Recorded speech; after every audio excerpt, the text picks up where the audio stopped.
خشک دھنیا چبانے سے کھانا جلد ہضم ہو جاتا ہے۔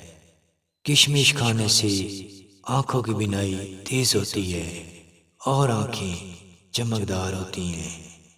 دیسی مرغی کا ابلا ہوا انڈا کھانے سے چہرے کی سانولی رنگت گلابی ہوتی ہے۔ کھانا کھانے کے بعد فوراً سو جانے سے پیٹ میں بدہضمی ہو جاتی ہے۔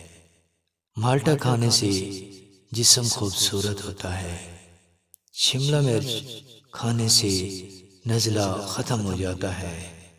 زیادہ پانی پینے سے گردوں کی صفائی ہوتی رہتی ہے اور گردے بیماریوں سے بچے رہتے ہیں۔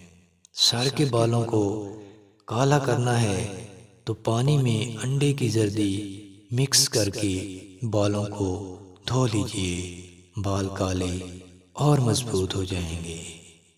کچا آم کھانے سے گلا خراب ہو جایا کرتا ہے۔ دودھ پینے کے بعد ٹماٹر مت کھائیں، ہیضہ ہو جائے گا۔